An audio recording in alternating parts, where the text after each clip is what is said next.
What if you had aspirations that brought you to the pinnacle of tactical operations within the combat arms section of the military, to a section that doesn't technically exist and only referred to by its members as the unit?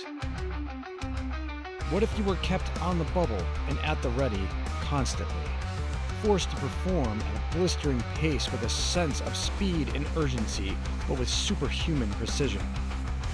What if after having served your country for over 20 years, you retired and found yourself lost in a society that isn't wired to perform at your speed and intensity?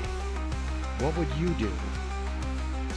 Join me as I talk with Patrick McNamara about his journey within the military and struggle to find purpose after retiring as a sergeant major, having served half his career within Delta Force. This is Veteran Success Story. Thank you for joining us for another episode of Veteran Success Story, the podcast out there that is meant to inspire and inform other people within the veteran community. This next guest is Patrick McNamara.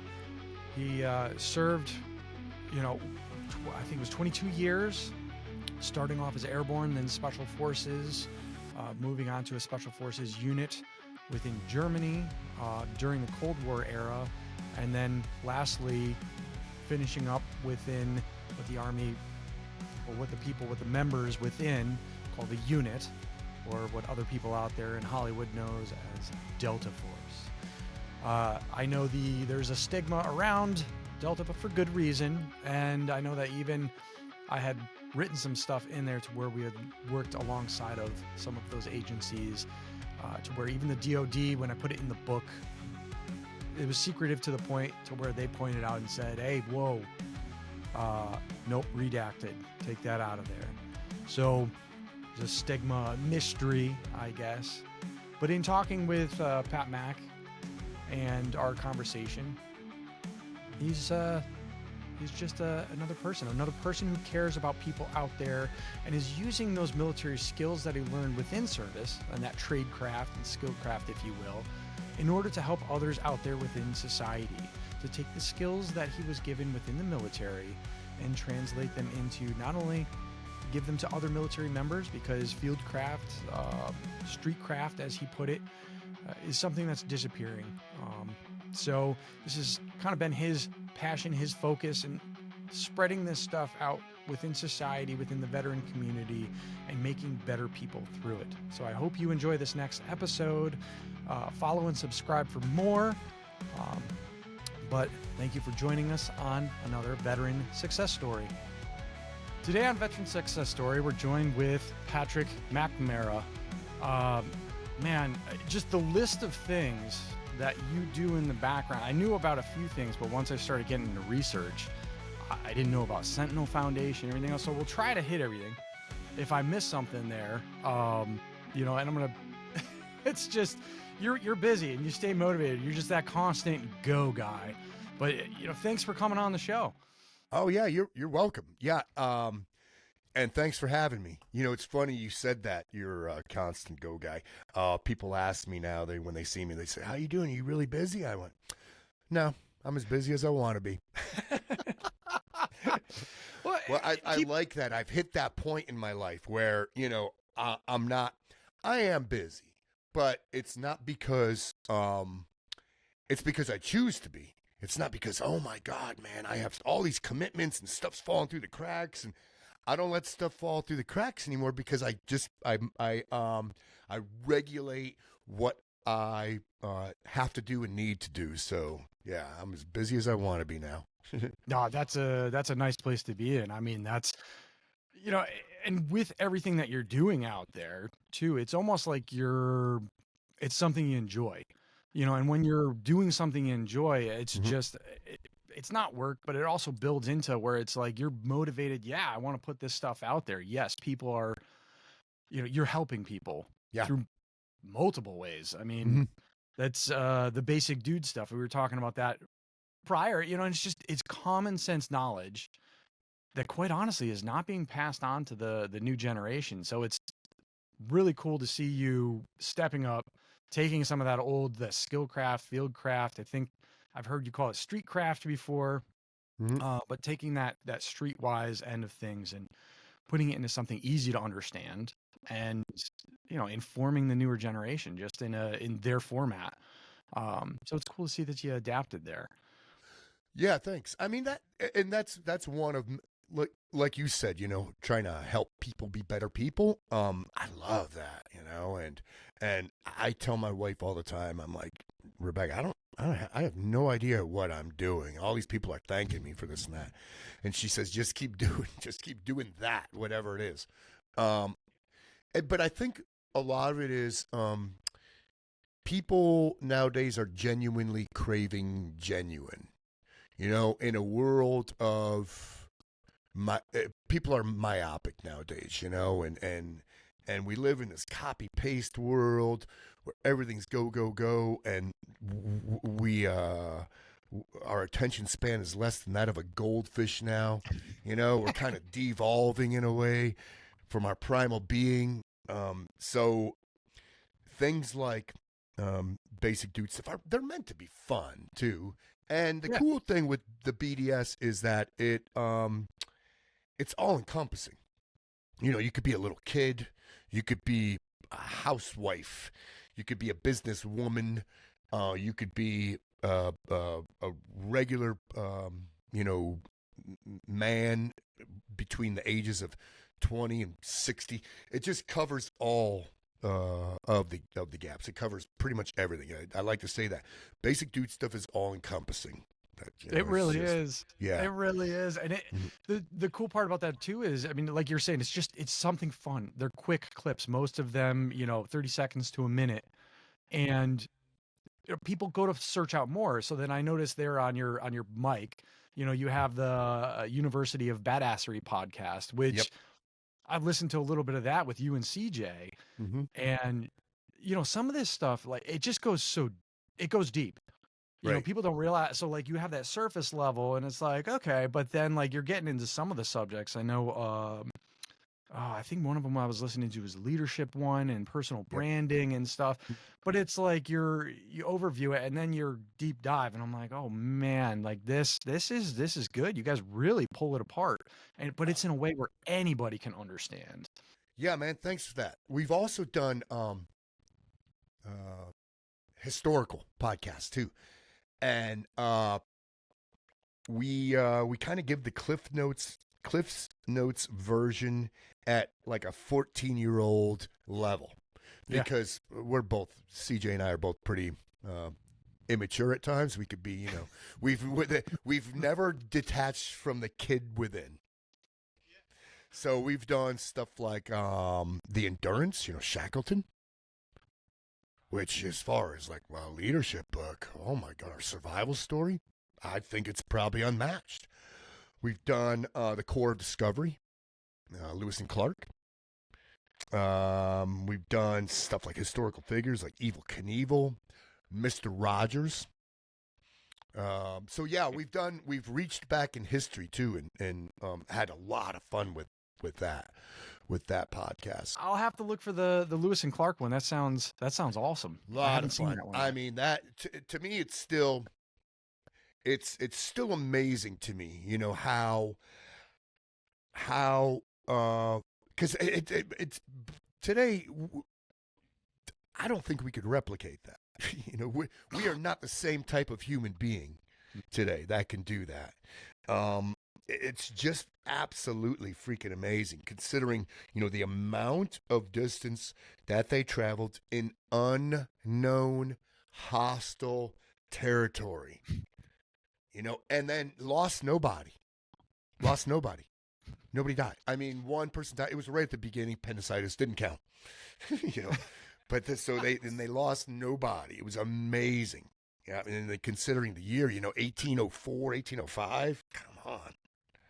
Yeah. And talking about that, so you had said that, you guys you're looking at this stuff at a 14-year-old level, really, and because, you never grew up, or you're never detached from that inner child kind of thing. But I think a lot of the military, especially ones that, if you're in for any amount of time, time kind of freezes, Right. and when you get out, I know my platoon sergeant, he's now at this point, my old platoon sergeant, he, 20 some odd years, and he's finally leaving the military this year, but he is, just like the 20-year-old, just acts, and they have that, there's some of them that mature afterwards, but Right. I honestly think that some of the veterans out there, that inner child is just something to be in touch with. It's you're not burdened down by society and everything else Right. going on around you. Yeah, I mean, I think it's healthy too, not to take things, life, yourself too seriously. And it would be a real bummer if you just kind of grew old, stiff, crotchety, grumpy, unhappy, complain about everything. Now, I complain about a lot of stuff now, but I kind of make fun of myself while I'm doing it. It's hyperbole. I make fun of everything. Everything bothers me. I've got a million pet peeves. I don't like anybody, but I know it's an exaggeration. It's all hyperbole, and I do it kind of out of fun, even though there's a part of me that is very serious about it too. Just people in general, and At least you're not the Clint Eastwood picture on the front porch, get Right. off my lawn. Right. Yeah. No, yeah. No, the kids in my neighborhood dig me. Yeah. So let's back up. I know I said before too, is everybody that's listening probably knows exactly who you are, but let's back it up. What inspired you? I mean, you spent 20 plus years in the military. Mhm. You kind of went to levels to where, no, you went to levels to where most don't. It's like the 1% of the 1% of the 1%. Yep. What kind of brought you there? What inspired you? What pushed you into the military end of things? From what I understand, it wasn't that same thing when you were a kid. Right. Yeah. I think it's a combination between sport and love for the outdoors. Yeah. I mean, I loved, one of my favorite things to do when I was training for wrestling, when I was a wrestler in high school, I would go on runs, and I would go on woods runs, and beat feet, right, just cow trail right through the woods, jumping over logs and stuff like that.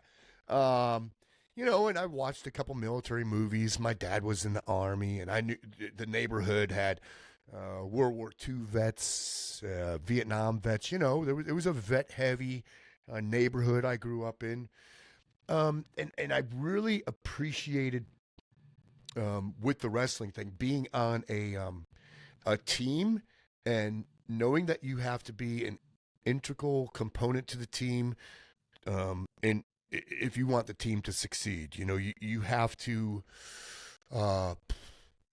be self-governed, and you have to make the best version of you to make sure that you are contributing to the betterment of the team.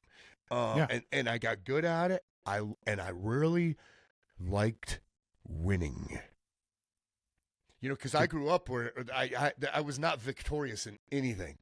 Growing up, and then my I think my third and fourth year of wrestling, I got good, and I really liked winning.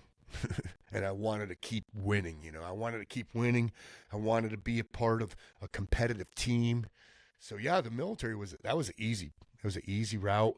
And then the special ops thing, I had no idea. I don't know what, when I was 17 years old, I didn't know what the military did or differences between branches of service or anything like that. So I just talked to every recruiter.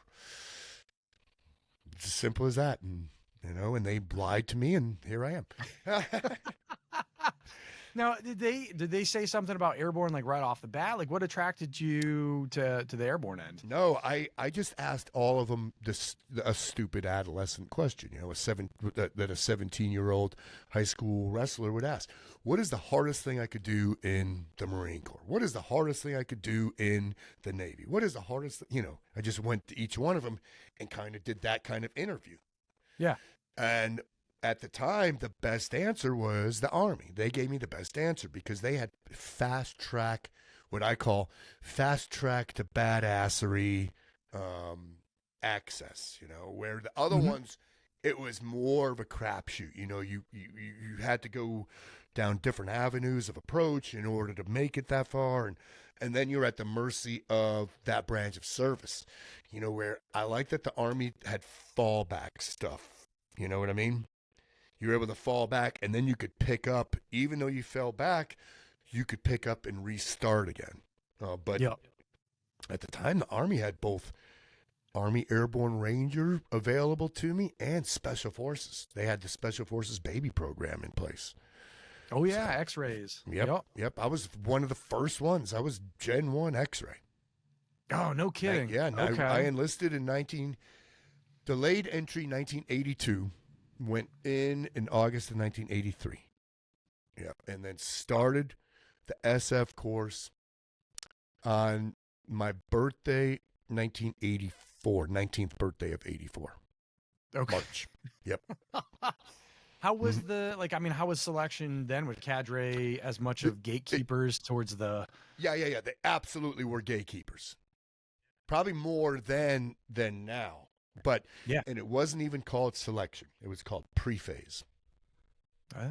So it was nothing, because first phase was a little different. I have no idea how they run first phase now, but first phase itself, the basic skills phase, the patrolling, the land nav, the survival, the rappelling, the ropes stuff, all that.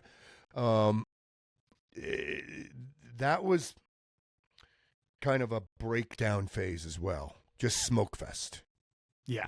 So what they did, they had this thing called pre-phase. Prior to you going to Camp McCall, you had to make it through pre-phase, and it was nothing but just a smoke fest. It just sucked. It was like 3 weeks of you lived in the barracks together. On Fort Bragg, you did PT twice a day. You did details, and you just got smoked. That was it. In a couple classes now and then, hip pocket training. Yeah. But it was run by cadre who just graduated the Q course and were waiting for an assignment. So those were like the gatekeepers, keepers of the crypt. Man. Yeah. Yep. On that high too in the very beginning. Yep. And they were super fit. It was like guys who come from 2nd Ranger Battalion, and made it through. And they were super fit. They could just run 5-minute miles all day long, and do freaking 200 push-ups in a whack. And they were. So it was just a butcher fest. It was just trimming the fat pre-phase. Oh yeah. They call it SOPC now. So it's Special Operations Conditioning and Preparatory, and it's the same handful of classes, but really, when it comes time for selection, if you really go and look at it, like during it can be a real pain in the butt, but then afterwards, and then you go and look at it, and then through selection, you're like, oh, okay. Like they really did hand me all these tools. Right. Some of the regular Army guys were rusty on some of the things. I was an X-ray as well. I didn't make it the first time around. Neither. But yeah. So, you had a, You had an injury. What is it? Jump school? You had a toe jumper? I've had. That was one of many setbacks in my career. Yeah, I was a toe jumper. My second jump in jump school. I can make fun of it now. It's a funny story, even though I did get jacked up. Yeah, but it is funnier now. It definitely wasn't funny at the time. Oh, I bet not. Did you pull into that tight body position that they tell you? No, all that goes out the window, man. Yeah, you're not, because I was in so much pain slamming against the aircraft, and thankfully it came untangled. Yeah, my chute deployed, and as I'm under canopy, I know that I am messed up because I am almost incoherent. I'm hitting shocky, mode, and I'm just I could remember that.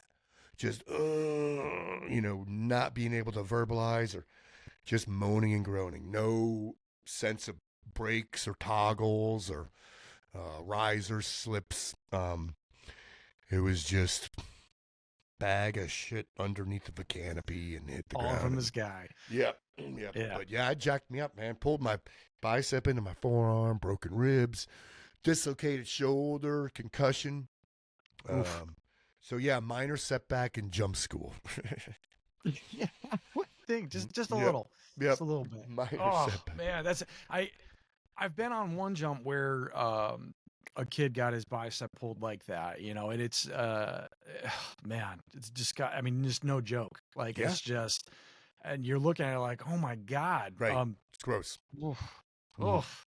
Especially when it's yours. When you look at, when I saw it, that's when you get real nauseous because you know something's wrong and you don't want to look. You don't want to pull that blouse down. Everything registers in your brain like, oh shit. Right. Mhm. Yep. So then from there, you go through, you make it through. Yeah. I guess recover from injuries. You go back through special. What group did you end up in, and then where from there? Because you ended up in it was when Germany was split down the middle. Mm-hmm. Yep. So I went to first group, Fort Lewis, Washington, 3rd Battalion, first group. At Fort Lewis, great duty station too, man. Wow, that place was awesome. Peacetime army, not a lot's going on, Cold War threat, and anybody who went, in the military in the 80s knows, the Soviet Union, and China too, Those are the big threats, So everybody was just fighting a war or training to fight the Soviet Union, the USSR. But yeah, I got out of the blue, the battalion sergeant major said, "Hey, this list." He just had a list. He came out to like one of the Monday morning formation. Said, "I have a list here, 10 names. You guys have an appointment with a dude, hama." And he was a recruiter from out of Berlin. So I went to that, and it was real. It was extremely ambiguous, what he was talking about. Yep. It was so vague, and I tell people it was like Will Smith in Men in Black when he's getting recruited, and he's going, "What are we here for again?" Because we're looking for the best of the best, that kind of crap. It was so vague. I was like, but I knew it had to be better than what I was doing. Yep. Just kind of, it was, I mean, first group was fun, and I loved doing the foreign internal defense and going to Southeast Asia, but, we weren't getting our feet wet in any conflict. And you were there to go do military stuff. Yeah. Why not? So I go to Berlin via DLI, Monterey, German language school, and go to a unit called PSSC, who was traded hands from Detachment A. Yep. Yeah, I was just going to say that. I know, Yep. What is it? Jack Murphy just came out with a book about Detachment A. Yep. Super, super hush-hush stuff. Yeah. And I was on the communication side of the house there. But a lot of fun, man, just running routes and all the street craft, the dead drop signal sites, and just a blast. It was a lot of fun. It was very cool stuff. It was very Cold War, Yeah. It was just very cool Cold War stuff. And people had no idea that jobs like that even existed for SF. They had no idea. And then another one emerges out of nowhere. Because this one the rating was on the wall. We're going to shut this one down. Because there was already forecast to, reunification was kind of, a thing that was possible. Yeah. Once Reagan took office. And then I got recruited for another one, USMLM, United States Military Liaison Mission. No idea this thing existed.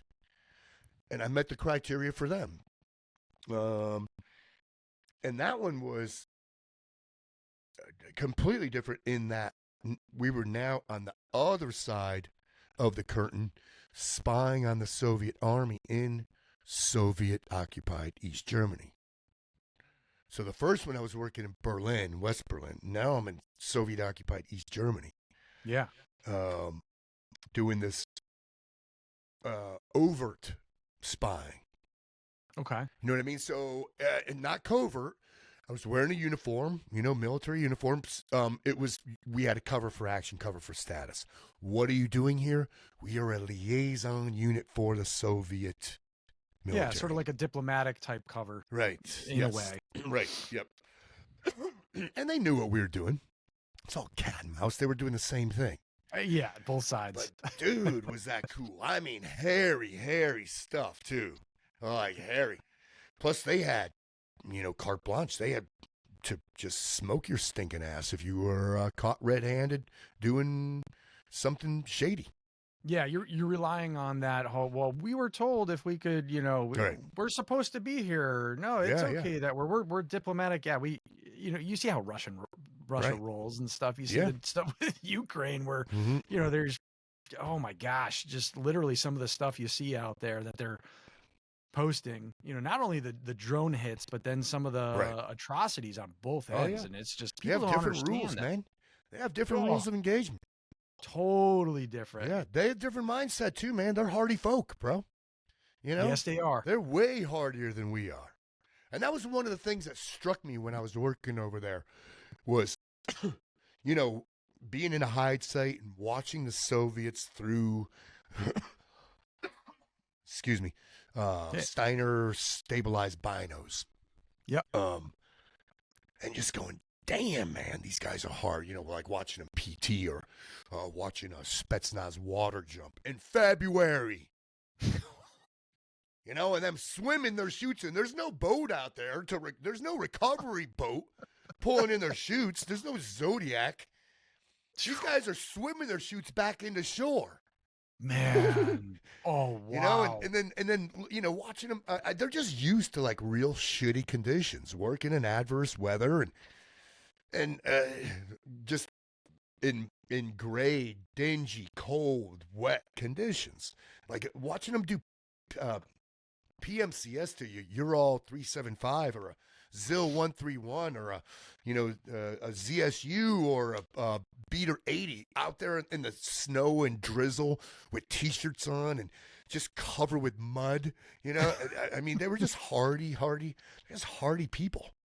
I think it was a Greek general who had said it, but he who trains in the severest school kind of thing. Yep.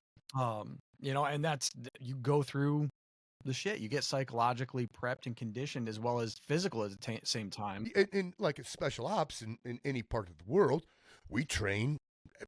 All special ops trains very, very hard. Yeah. And you train under adverse conditions. And they make you as miserable as they can for as long as they can to condition you. But the difference is we weren't brought up in it. The Soviet kids, they were already there. They grew up in horrible conditions, eating brown cabbage and cardboard flavored bread. Yeah, and, to them this is the good life. Right. Yeah. I moved up to the military. Right. So then from there, I guess reunification and whatnot. Yep. And then you're, all right, what do I do here? I'm out of a job. Exactly, yeah. That's exactly what it was. So 89, wall came down, 91, reunification. And I was like, man, I got to get out of here, So where else do you go? I had to go to try out for the unit. I mean, because I had to you got to level up. Because the whole time, and the military gives you that opportunity, right? They always give you that. And I would tell guys that. If you make a career out of it, there's always opportunity to level up. Go to this next school, get this next qualification, go to this next unit. So I had been progressing, leveling up continuously. So I thought, well, shit, I got to go to unit selection, because that's my only other option now. And I had no idea what to expect. I mean, goose egg. I went into that so blind. I didn't even know how to train properly or anything. Yeah. And I didn't make it my first time. So I got invite back though. It's always good to get an invite back. Right. You know, it's a good feeling. It's all right. Good. Yeah. There's a chance. Right. And that was my life in the military. You know, fail out of freaking, I get injured in jump school. Fail out of the Q course for bullshit reasons, by the way. Combat dive school, another one I had to go back. Just one after the other like that. So when the unit said I could go back to selection, I was like, oh, hell yeah. So I volunteered to go to Fort Bragg, to go to SWCC, Special Warfare Center, to be an instructor, which was a real gamble because that's a 4-year commitment. So if I didn't make selection the next time, I'm there. Oh, man. Yep, I'm there under the SWCC banner for 4 years. But thankfully I made it. And then I spent 13 years there. And that's how I, culminated my military career. Yeah. Excuse me, I'm sorry. I'm getting over a cold.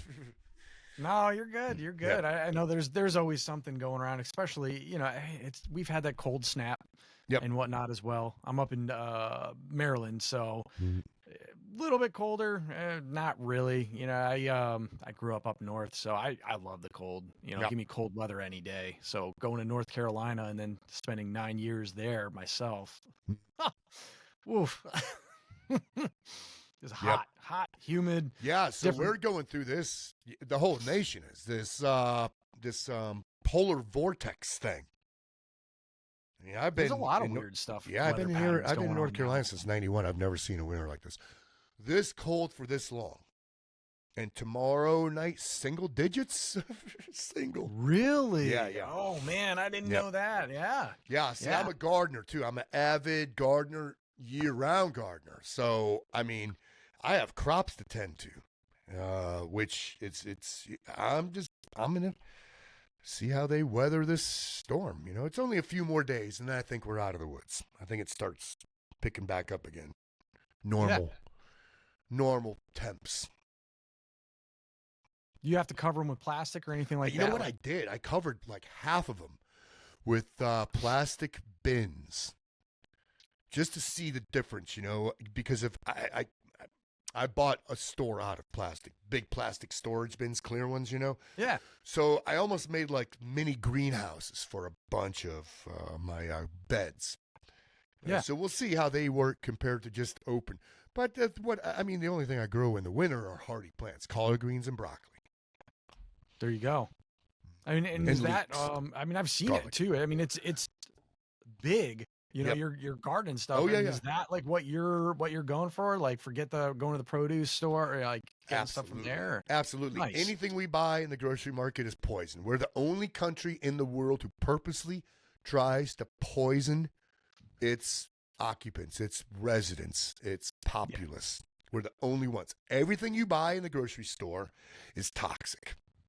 There's just so many things to where you look at the regulations compared to Europe. And then when I was in college after I got out, I kind of had the fortune to be in a class with somebody who worked for McCormick, but we were doing food marketing stuff. Like he was showing the differences between the European, like not only the ads, but the ingredients and stuff too. Right. And I was just like, what? How long ago was this? When was this? So what, this was, oh my God, 19 was when, right. Cause I only did, I did college in 2.5 years. So, right. But I'm still, so this is in the 1900s, when he was talking about that. Yeah. Not like the past couple years, because, most people weren't aware of it back then, but now it's becoming there's more and more awareness.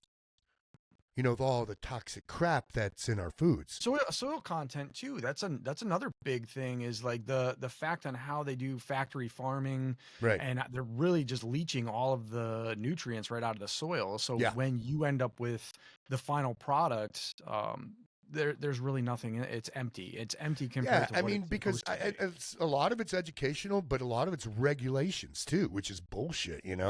Yeah. How do we have a Food and Drug Administration? They're food a joke too. I mean, that's but like a lot of farmers, either they don't know about stuff like permaculture, or they're not allowed to, and plant rotation and stuff like that. So I consider myself a farmer now. Oh, I mean, I just have a yard with an acre, but I have 16 raised beds, and that's nonstop work. And I grow a lot of stuff vertically, too. Plus, I use even the easements around my property to grow stuff because nobody knows that there's sweet potatoes there. Nobody Right. knows. You just had So some I use all extra that stuff. space. Why not? And but yeah, I am trying to, and then I locally source all my meat. And we buy illegal crap, like raw milk. Ooh, spooky. Yeah. Yep. But yeah, I'm trying to be as self-sufficient as possible. I just finished building a root cellar. Okay. By Yeah. hand. I didn't have somebody come and dig it out, with an excavator. So I mean, I dug that with a shovel. It goes down. You're ready. Yep. You're good to go. Yep, I've got it. Because my wife and I, we canned so much last year that we were running out of space inside. And she said, "Well, can't we put it in the shed?" I said, "Shed's too hot. It won't last." I said, "I got to go subterranean." There you go. There you go. Yes, Nice. I got that. Yeah, now.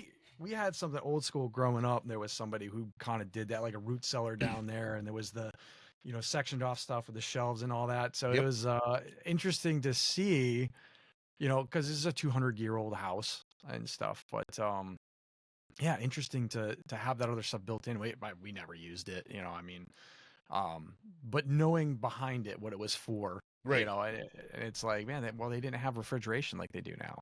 It's just total different ball game. Well, let's get back into it. I mean, Yep. you end up going to the unit, and Yep. then that is, I've seen some of the stories and stuff out there. You're looking at what was it? Who's Geo Hand? Oh yeah, my buddy George. Yeah, George and I go way back. We were in first group together. Okay. Yeah. Yep. We went to combat dive school together and stuff like that. So yeah. It's just, I'm going through seeing military, articles or something pops up on my feed. And I'm just like, whenever I see Geo's stuff, I'm like, oh man, like, yeah, absolutely. Let me read through this. And just seeing some of the old escapades and stuff. And Yeah, he's a good egg, man. We would crack up. Yeah, we were talking about adolescence. Yeah, we were 5 minutes out of high school in our 30s. Yeah. Plus, we lived in the same neighborhood. We were neighbors for a while. Yep. People would ask, how far do you live away from George? I'd say 210 meters. Based on my pace count. Right. Yeah. Yeah, that's, oh man. And that is, so the Fort Bragg area in Fayetteville, there's like the old neighborhood that I was in when I was living there. There's third group sergeant major and there's a JSOC Right. surgeon and there's, Yep. people are just like, wait, what? It's like, I'm set. I like to know my neighbors, and Right. when I know my neighbors are capable and we kind of have this crosstalk in there and stuff, and you see each other and whatnot, it adds to something. That's a whole nother thing that we've lost over the years too, is we don't know our neighbors. Right. Yeah, I'm guilty of that too. I didn't know my neighbors here in this neighborhood until Coronacation. Yep. So I had been living here, like more than 2 years before I met a neighbor. Really? Man, I'm not into it that much, I'm not like, come over and have a barbecue type of guy. But I have really cool neighbors, a lot of military dudes, and I'm like, holy crap, man, my neighbors are badass. Yeah. So now we have a pretty good community, we got a tight community now in my neighborhood. Always good to have, and that was one of the things when, when the whole lockdown and everything happened, I kind of went out and around and just said, hey, look, I'm up here. If you need a hand with stuff and all that, just like, let me know, but I'm up here, wherever I can help and stuff, and just put a face to it, because then, Right. It's happened before. There was a tornado that actually hit the neighborhood that I was in Fayetteville. And I had known a lot of my neighbors down there, and I was in a complex at the time. Oh, I remember when the tornadoes hit Fayetteville. That was like a freak event. It was. There was 3 of them. Yeah. It was like Riley Road was just completely demolished. Yeah. And it went Freaking right tornadoes over. So in I was Fayetteville, bro. well, and it became like a war zone for a time. Like we had looters. Yep. My neighborhood, especially, like there was I think 3 of us were allowed to stay. You know, I had just gotten back from Afghanistan. Yeah. And the cops showed up and they're like, hey, everyone's got to leave the neighborhood. You don't have power. We don't have running water. I'm like, dude, look, I got a grill out back that survived. I got my cooler. I moved everything into the cooler. I'm good. You know, and later that night, I go out and I go to walk around and there's a group of guys jumping out of a truck. Oh, yeah, the looters. So I was like, oh, I just went back in, grabbed a sidearm, Yep. you know, slung something across, and I walked back out, and I was like, hey, guys, I know my neighbors, and y'all aren't supposed to be here. You guys need to leave. And they just took one look and were like, Right. like burned Yeah, out they of don't there. want any resistance. Yeah. No, yeah, just one person to stand up on them. And, Right. you know, that's another thing. I mean, we go down that road. Of course. But yeah, so I mean, that's actually, we could lead right into, you know, we don't, at the unit, it kind of goes black for you anyway. You know, that's all stuff we can't talk about. So, you know, really going into what you're doing now and how people can stay vigilant, stay aware of their surroundings and stuff.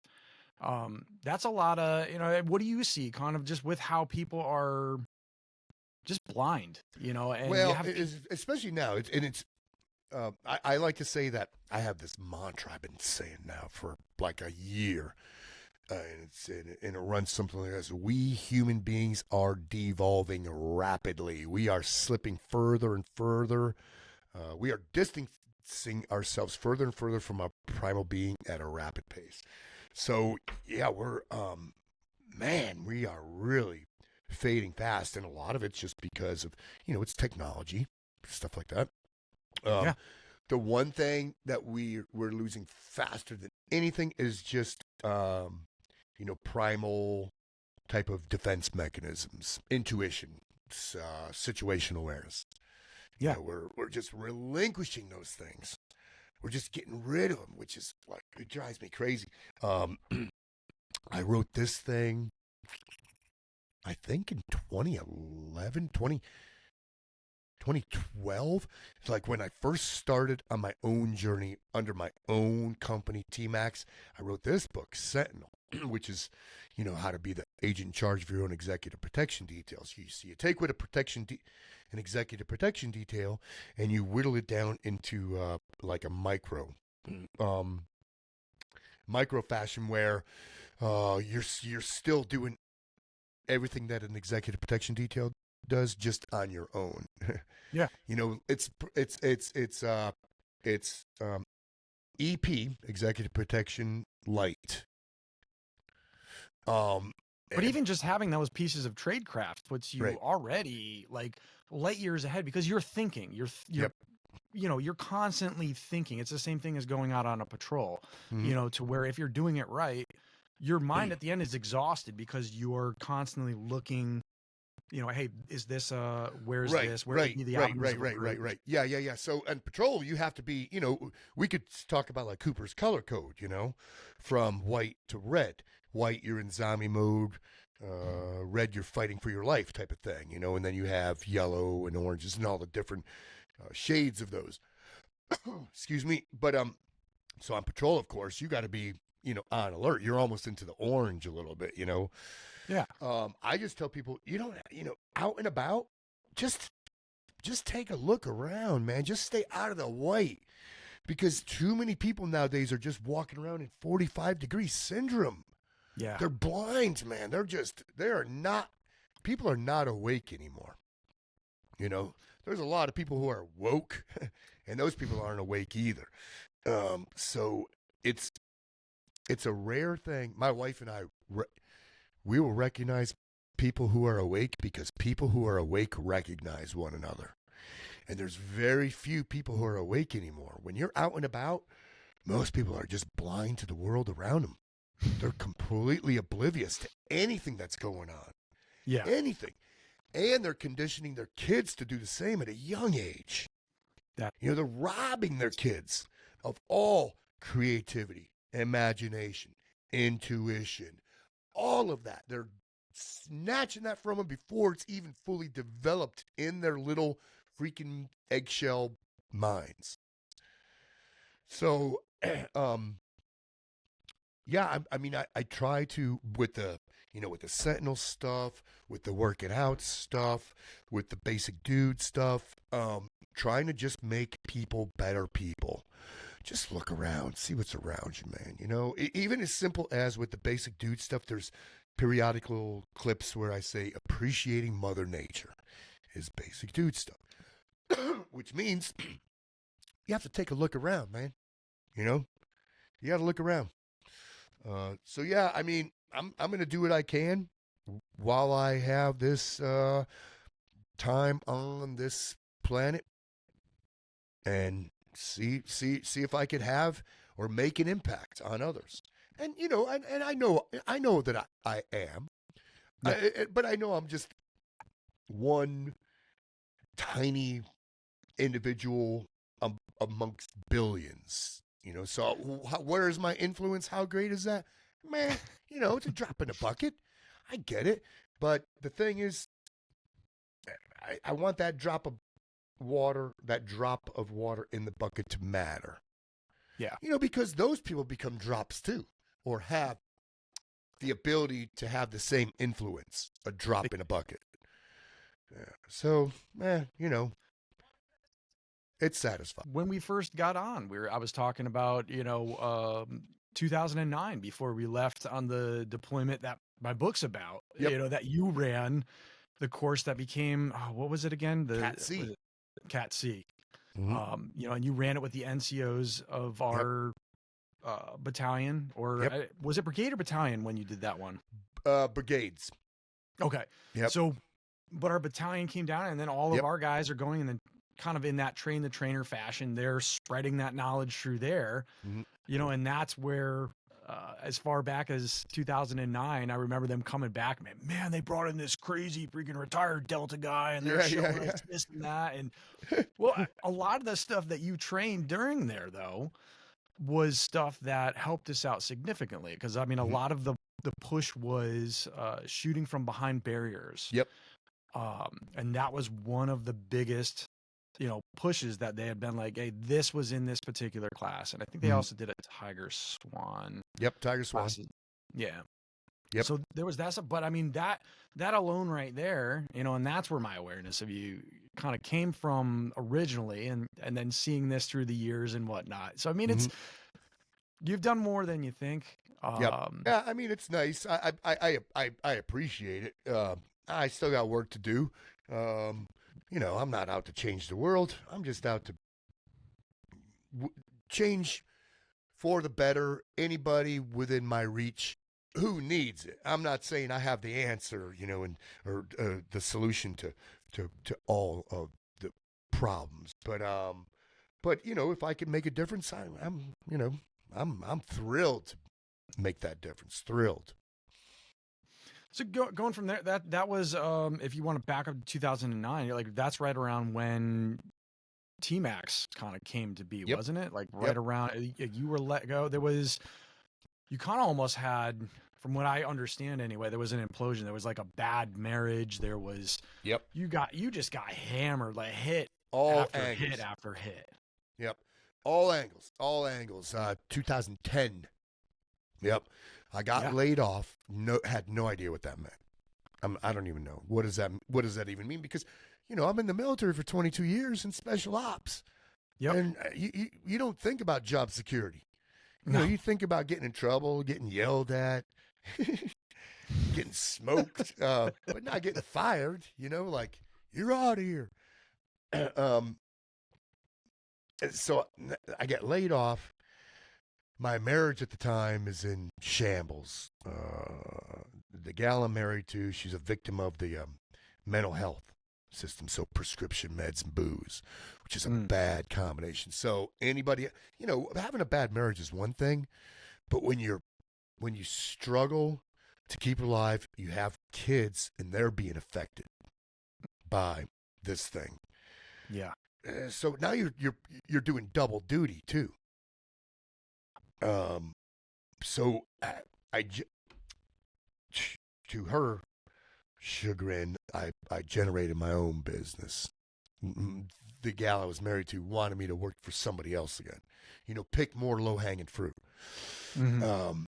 I decided to generate my own, and immediately started getting work. Man, talk about drinking from a fire hose. Because there's so much to learn when you start your own business. You have to generate a corporation. You have to get all these DUNS and cage code things for doing government contracts, so you could accept GPCs, and it's like, holy crap. And then you have to Word document after Word document for price quotes and ammo allocations. And, just like there's so much backside admin crap that I had to do. Especially in government proposal stuff. Yeah. Oh, because that's all I was doing at the time. Yeah. Was government stuff. And then I just hung in there on the bad marriage, but I was going downhill. I was like plummeting, deeper and darker. And slipping into the bottle, like all day, slipping into the bottle type of stuff. Just kind of letting go of my physical self and my mental self. And then sequestration hits in 2013. So 2013 was my worst year, and it was my best year. Because here I am, I'm making ground.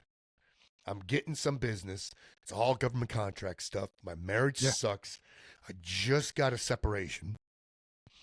So I'm in a condo 400 yards from where my kids are with their mom. My calendar is filled for the year.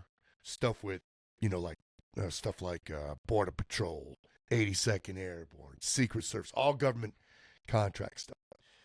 And then I think it's February of that year, the light switch goes out. Sequestration. No work.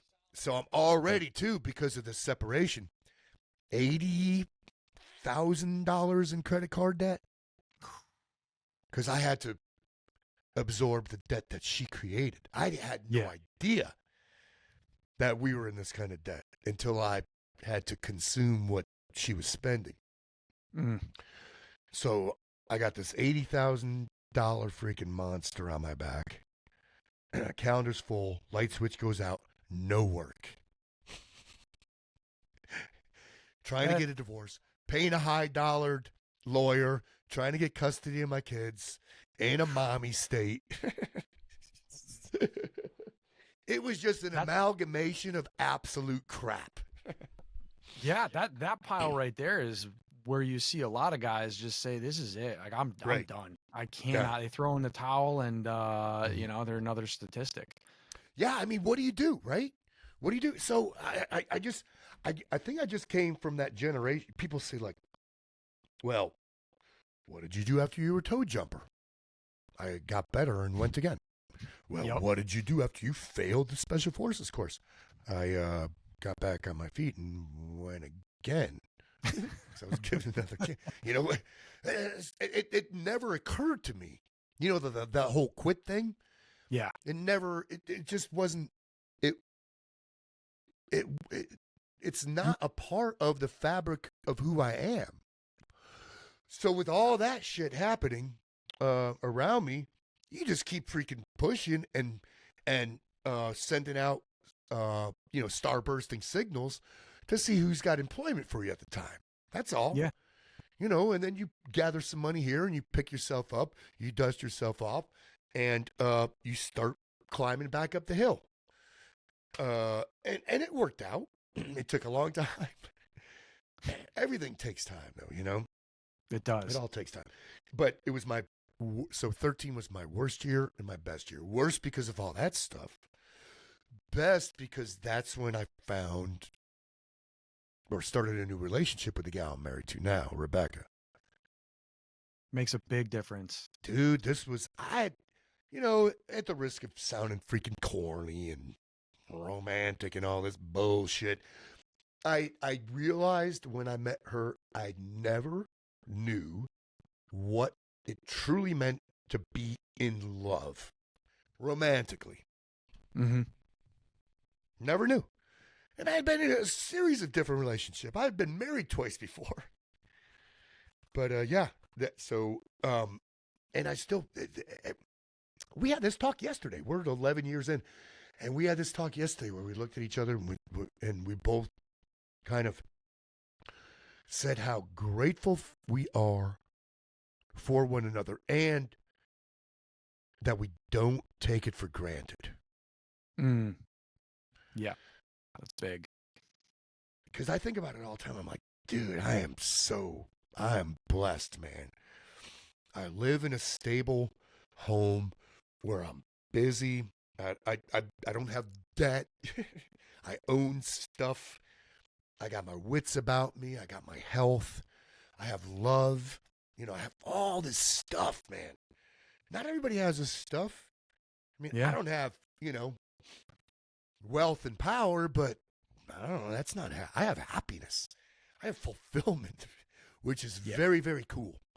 To have, man,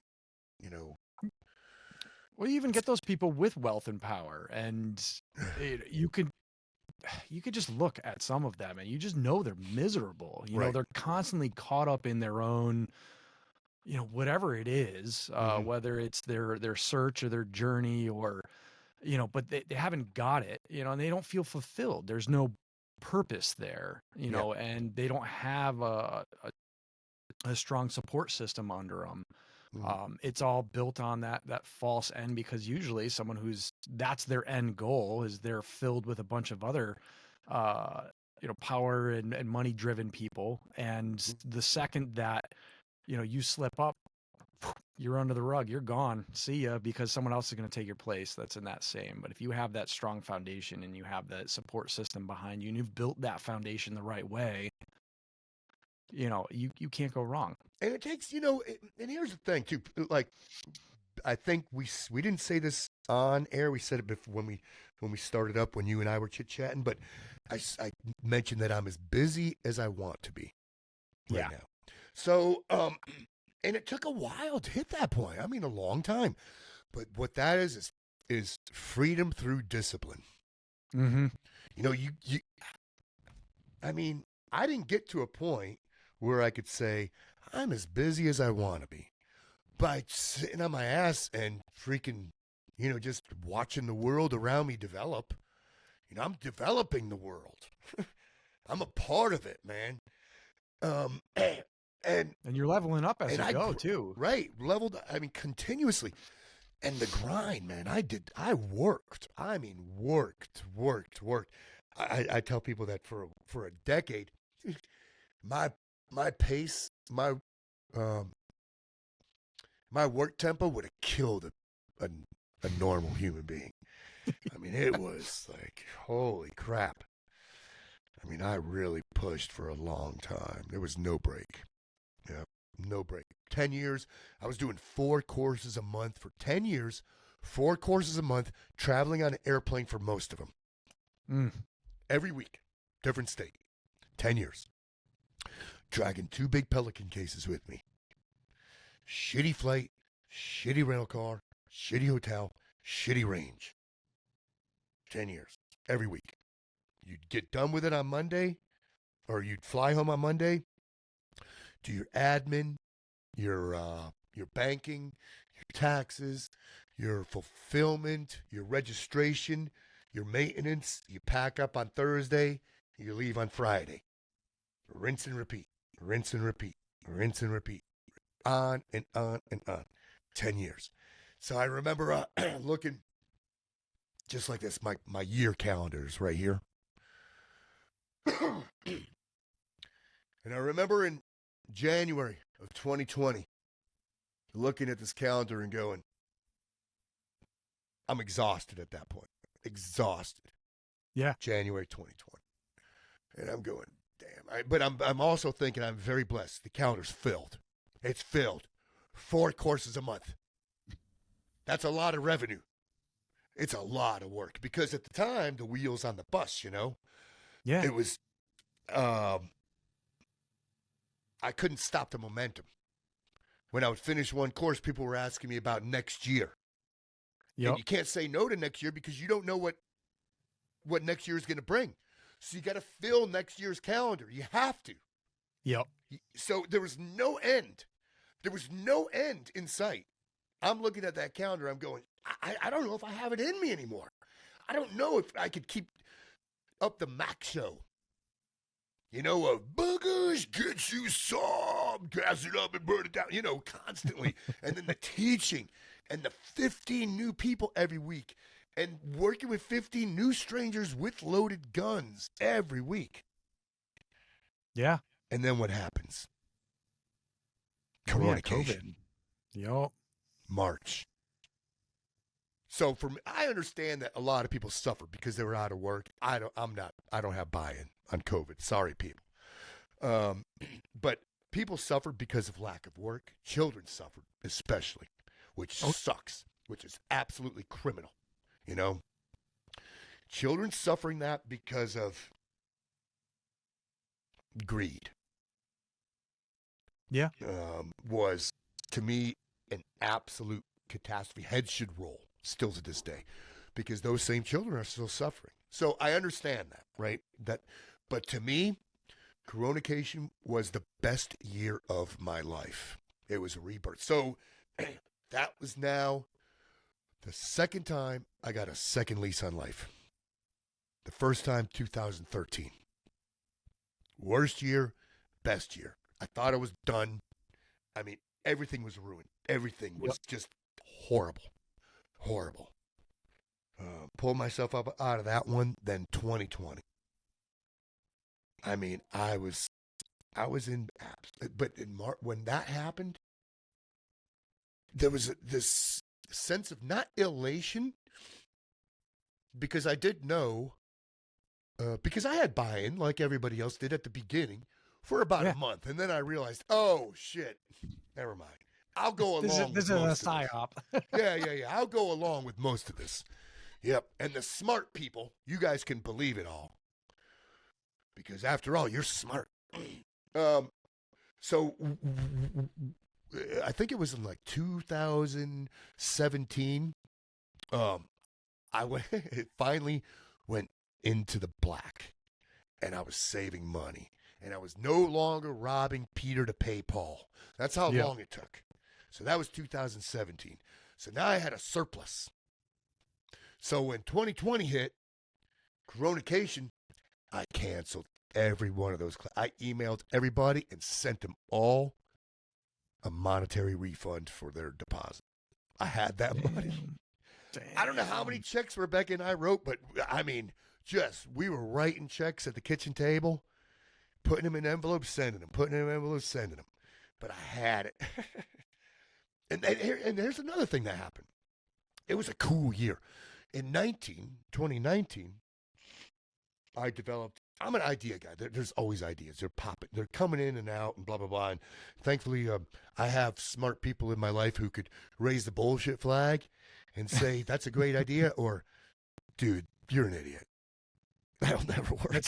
People need that, though. Right? I mean, they really do, because like you can't see past your own, but you need somebody to be able to step up and be like, hey, whoa, man, slow your roll. Have you thought about this end? Because not only are you too close to it, but then you have those ones who are the false friends who are like, like they'll tell you anything. Right. Well, they're not really friends. No, that's a great idea. You could tell them about the freaking, the candy coated turds you're inventing. You know, they're called Reese's Feces, and oh my God, that's a great idea. But no, so I have a couple people. You know, I got CJ who could raise the bullshit flag on me, and Rebecca, she does it all the time, and I'm so grateful to have people like that. So yeah, but in 19, what happened is I developed the Get You Some bands, resistance bands for home gym stuff. I had no idea everybody was going to need them a couple months later.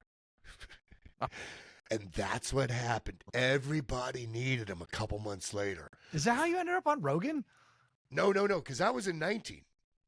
So I ended up on Rogan prior to Coronacation. I was in 19, like at the beginning of 19. Okay. I think it was. Yeah, it was in March of 19.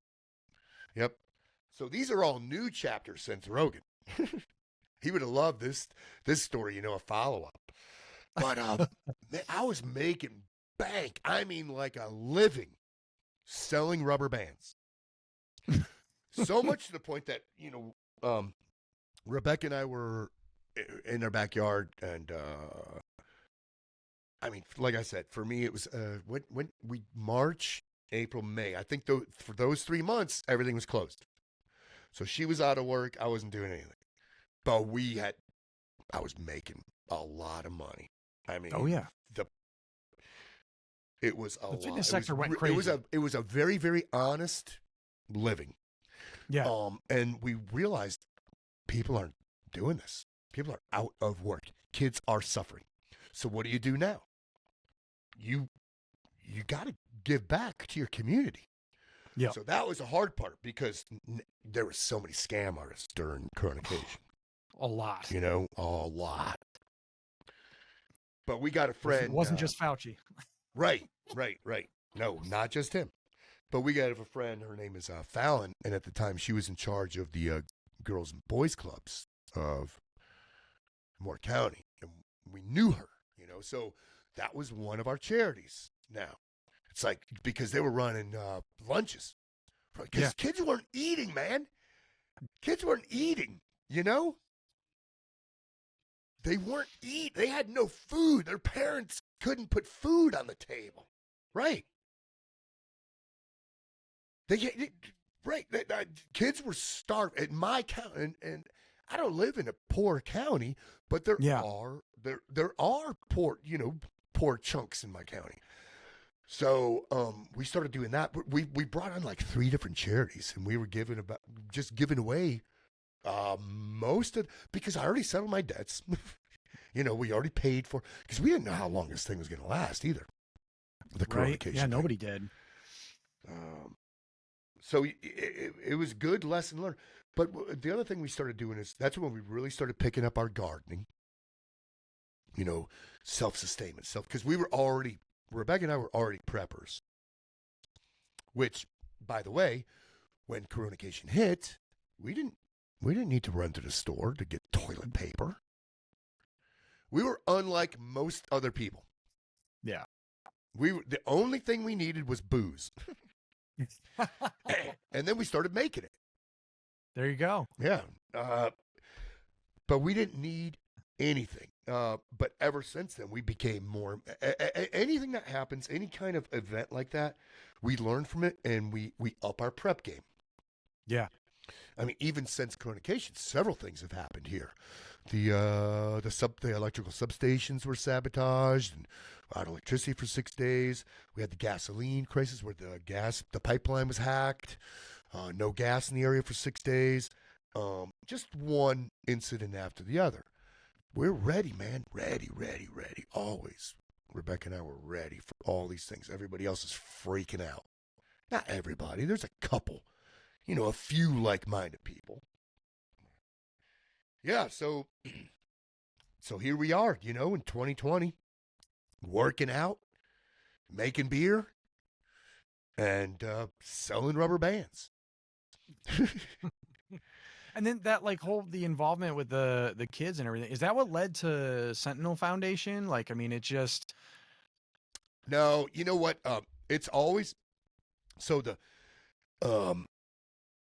I had no idea what the Sentinel Foundation was. I just knew that they're a nonprofit in the area, and that there's a former unit involvement. So I was thinking, cool. And what they, man, they've been in Western North Carolina ever since Helene hit. That place is it's a third world country. Yeah. I mean, there are towns that are gone. Yeah. But during this past administration, what was heartbreaking for me, and I don't mean to get into politics, but here's the truth, folks, during the past 4 years, 85,000 kids a year are sex trafficked over our southern border. 85,000. And it was heartbreaking to me, because you feel you're powerless, what can you do? What can you do? I mean, where do you go? Who do you call? So, they came up on my radar, and I chatted with them recently. I said, hey, man, I'm on board. Just tell me what you need to raise awareness, So Yeah. I'm brand new to them as an affiliate. So I don't know much about them yet, but I just know that I have some knowledge about what they've been doing. Yeah. And it's a good thing. Yeah. There needs to be people like that. And people don't know. People don't know that there's people like that, like the Seven Foundation, which is a good thing too. That's very true. Dark people need to do dark things in dark places of the world, to make the world a better place. No kidding. Yeah. Evil exists, and people don't understand that there has to be something that stands up against it. And it's not always pretty, and it's not always, it's just, there needs to be someone that can take a stand. Yep. And a lot of society isn't either willing to go to that place, but there's people that raise their hand and say, send me, and there's people that can be involved in different ways. It's not always, but there's nasty people out there that just take advantage of things. And with different things unfolding, like during current events and everything, it shows that it's much more mainstream and widespread than you would think. I don't think that most people, and it's probably a good thing, I think most people have no idea what true evil means, what it looks like, what it's capable of. And it's probably a good thing, but I think it would be neat if more people knew what true evil is capable of, because most people are absolutely blind to it. Yeah, you go down south or Eastern Europe. Oh my God, like the organ harvesting operations and stuff like that. That doesn't happen. Yeah, it does. Yeah, for the past 4 years, porous borders provide fertile ground for exploitation of the vulnerable. Yeah, and if there's money to be had in it, they somebody's out there that'll sign off on it. Yeah. Yeah, and there's a lot of vulnerable people, man, and they do not deserve it. And man, there's so much suffering. No kidding. So that's definitely something to where, be a hard target, and that's something that I see through your stuff. The foundation of fitness alone in there already. You have somebody who looks like they can throw down, or they look like they're in shape. Most times the people that are out for that, they're preying on the weak. They're going for that easy target. That was, I don't have to tell you. Yeah. Strong people are harder to kill. And I'm not talking just physically strong. A petite woman that's 5'2", 115 pounds, can be strong as shit just by appearance alone. Poise and confidence. Nobody wants to fuck with poise and confidence. Yeah. As a predator, human, just like in the wild, needs to take on easy prey. They need meek, mild, injured, weak prey. Yep. So I know a lot of women who will say, well, shit, man, I'm never going to look like you, I'm not going to be intimidating. No, poise and confidence. If your head is up and you're looking around and you have a confident look on your face, predator doesn't want to mess with that. Yeah. Yeah. He will, but you're not first choice. Exactly. There are easier choices out there. That was one of my first compliments I ever gave my wife when I met her. Yeah.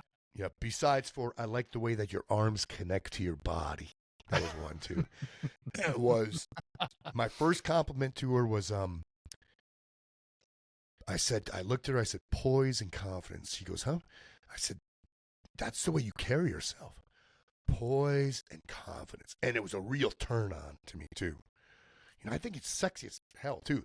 When a woman has that poise and confidence, it's like no one to be trifled with. And it's not arrogance. It's not smug. It's almost graceful. It's like a ballerina or like a supermodel walking down a runway. Yeah. Yeah. Poise and confidence. It's a great defense mechanism. Yeah, yeah. And then from there, I mean, you just start building on it, building on your kit bag. That alone, you don't need anything from there other than Right. mindset, Yep. and how you place yourself. But Mhm. then you can start adding to that kit bag, Yep. and it doesn't always have to be, oh, there's a video. I think I saw this when I was looking through some other stuff too, but where you were doing box jumps and you're in a set of, everyday stuff where no one would even think, but then Right. you, after the box jumps and a few somethings, you start pulling out, all right, well, Oh, yeah, here's yeah, yeah. number one, here's number two, Yep. here's this gun. And you wouldn't have never even realized it. Mhm. But I mean, there's definitely a progression of that aggressive stance. Mhm. It doesn't have to be all that either. But yeah, you can put a lot more on your body and move a lot more efficiently than people really understand, Yep. and concealed, in my opinion anyway. I don't understand the open carry stuff. Oh, yeah. You probably heard me talk about. I don't know if you have, but I always say open carry screams. Um, I can't fight. I can't shoot. I have a gun. Come and take it. Right. Yeah, It it's screams it. I don't understand it. If you're It's going begging into, for like, attention, man. red game it. Yeah, Yeah. it is. It is. So you red game anything though, Right. and you look at it and you say, all right, if I was to be someone who was going to take this place, what would I first do? I'm going to look through, I'm going to see, and I'm going to see who I'm going to freaking have to worry Right. about. Yeah. Who's the guy You I know? freaking clob over the head first? Right. Exactly. Yep. Yeah. It's so lame. Now, I carry everywhere I go. And folks, they don't know. People don't know necessarily because I'm not printing, but I carry. I just know that I am this. I live this life. I'm the sentinel. And I don't want and missed opportunity. Uh, I don't want to miss the opportunity to be. I call it Batman with a small B. you know, just small B Batman. Mm. Yeah. So we could definitely talk about how people, if you just follow, what is what's the one that you're constantly T-Max. posting on? T-Max? Okay, because I know you T-Max Inc. had a Patrick McNamara or something out there, but T-Max is the one that you're constantly Yeah, updating. that's T-Max, TMACSINC is the banner under which most of my stuff is. It's my IG, it's my website, things like that. And it'll lead you to stuff like my YouTube channel, Pat Mac YouTube channel, and University of Badassery, things like that. Yeah, and there's a lot of fun, man. There's a lot of good information. I put on a lot of, plus I have an online coaching squad. Yeah. It's the Pat Mac Keep the Blaze Live Coaching Squad on Patreon. Said that a couple times. A lot of fun there. A lot of information, a lot of video, data bank, classes, tons. Oodles. So I mean, that's really it. That's the catch-all. That's your link tree, if you will. Yep. Is if you end up going to T-Max, and I'll throw stuff in the descriptions and stuff. Hey, like this is that and everything else. But so it sounds like T-Max, you can get to everything. Yep. Right through there. Cool. Awesome. What's one thing that you would, I guess, suggest? I know we've bounced around a few stuff, but somebody out there these days, somebody out in a crowd, or heading to an event and stuff these days, what's something that they could keep in the back of their mind, especially just with like the threat levels and stuff that we're hearing from a lot of other people out there. Some of it I'm like, they're posing as on that media end of things. Oh, be vigilant, be careful, and everything else. But at the same time, there's some to where I know that person and I know what's behind it, and it's like, oh, they're not fucking around. Like there's some serious clout behind that stuff, and we have things like New Orleans or Yeah. What's something that so people are good at saying stuff like that. Be vigilant, or if you see something, say something. But nobody's really doing it. See, what I'll tell people is, if you go to an event, like let's say, I think the events I go to are concerts. Probably the biggest events I go to now would be concerts. Yeah. So I want to know the lay of the land. what is the terrain? What are the ins? Where are the outs? Entrances, exits, that kind of thing. Yeah. And then I'll build like maybe 2 different scenarios. Like chaos erupting. What do you do from here? So now you're already building. You've already prepped the battlefield, so to speak. Yep. Because you've already played it in your mind. So visualize to actualize. And you've already kind of played this highlight reel. And it might not be accurate, to what actually happens. And hopefully nothing happens, right? But now that you've already played a couple scenarios of chaos, and that could be equipment falling, bro. How many times has that happened in a venue like that? A wall falling down, a fire. Those kind of things. And so not just like a terrorist type of hit but, just accidents. But if you build it and you play it in your mind, you're just better equipped to react on the scenario at hand. So, and then like as far as I always tell people too, when people are big into, well, what's your EDC? The first thing I tell them, man, just have a flashlight with you more than anything. That's my number 1 piece of kit. Number 1 for EDC.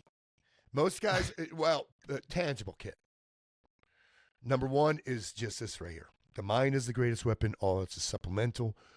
Just understand what is going on around you. You're not a ninja. Don't go into, deep into the yellow. Just trickle into the yellow. Just trickle into it because you want to enjoy yourself. Yeah. Yeah. So those right there are a couple of the pieces of advice I would give. I know an example from my end, and I'll just give you this one really quick from my end. But it's so going to college, going to university, there was a particular, they always throw these fire drills and stuff out there like that. And there was something that just rubbed me wrong about when they would do these fire drills. Everybody goes out like a normal fire drill, but the way the buildings, and this was when there was a lot more about, I know we still have that threat of school shootings and university shootings, but there was like a rash of them that had happened one after another. And they had a fire drill, and it was just everybody goes into the middle of these 3 buildings where they're literally putting themselves in a canalized area where I'm just like, right, what is happening here? And I started thinking about it and I'm like, okay, so why wouldn't they change this up? Because the instructions that they put out for all 3 buildings, if you're in this building, come to the middle, to all of them. And I'm like, why don't you just spread it to the outside? That makes it so much harder of a, and I actually talked to the head of campus security. I sent him an email and I got, I know. And I got back though. I got who the hell do you think you are? This and that. And I was just like, okay, well, right. I did my part. I tried. Yep. But just head stuck in the sand, right. And I was just like, all I'm trying to do is keep my mind going and saying, all right, this could be an issue. Yep. It's happened at multiple other places throughout the country. And somebody needs to see it. Exactly. So without, sounding like, it's like, look, I got a little bit of a background, but I don't want to, but this is what I see. And it just turned into pointing fingers and nothing ever changed from it. But still, just that simple of thinking. Yep. Could save how many lives right there? Yeah, right. So red team. Yep. Now, Mac, just before we go here, I guess, what would you have for two things? What, any piece of advice for anyone else out there? I am filled with little I know there's a ton. I don't even know what to say or where to go. I think in days in times like this where it can be tumultuous and there's like political strife and things like that, man, learn to not give a shit so much. That's a big thing, right? Stress is probably our as far as Americans go, what makes us the most unhealthy, what keeps us unhealthy, stress. So worry about what you got going on and always try to improve your fighting position. You know what I mean? The old freaking infantry mindset, and be as happy as you can for as long as you can. Try to keep your distance from the shrill folks, because there's a lot of shrill folks out there, and miserable people, they want company. As the saying goes, they want freaking company. They want to bring you down with them. So I guess that'd be my piece of advice. Watch stuff like Basic Dude stuff, and it'll make you happy. Keep you entertained, yeah. And then, speaking of that, I would say also, monitor this intake. This is probably the worst drug that we could take right now. This is poisoning us more than anything. That right there. That is toxic. It's poisonous. It's true. It's poison. Yeah. Especially with your kids. It's poisoning your kids, folks. Well, there is a reason why, Steve Jobs, even the inventor of the iPhone side of things, and possibly arguably the start of some of this end of things. But he didn't let his kids have them. If him, Bill Gates, like all these tech people are like, nope. No way. They know something's there. They know it's addicting. Yep. Yeah. That was one of my first out and about, out of the military end of things, not living on post, not doing, or not on the active duty side where you're kind of in that bubble, and I think it was college when I first saw that whole thing to where they're on their phone. Yep. And, the fake, and then right back to this like weird, it was like the strangest thing to me. I was just like, what world am I stepping back into? Yeah. And I've definitely noticed, myself running some of the things that I'm doing with this. Yes, I'm trying to do good through using some of these tools, but also running that line of don't get sucked into it. Don't get caught up in this, and definitely don't ever be that guy that's the, the fake braggart, or the, just someone who's fake. Yeah. Yeah, a lot of that too. There is. Yep. But Mac, it's been great having you on. Give me a second because I want to just talk to you afterwards. Yep. But thank you so much for coming on. And absolutely, my man. Thank you, and thanks for the folks who listen to this. Yeah, appreciate it, Mac. Thanks for listening to yet again another episode of Veteran Success Story.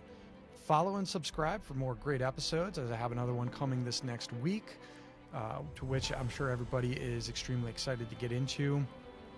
But just wanted to say you can also follow the guest, Patrick McNamara, on TMax Inc. And that's .com. And I'm going to put all the links with his stuff within the description below. You can also pick up his book Sentinel and some of the other projects that Pat Mac has been involved in and is involved in. Just by going to that site, it's almost sort of like that signature link tree of his. So I hope you enjoyed the episode. It was great to talk to Pat Mac, and glean some of that knowledge there that he's passing along. And until the next one comes along, until the next episode comes along, thank you for joining us for another episode of Veteran Success Story.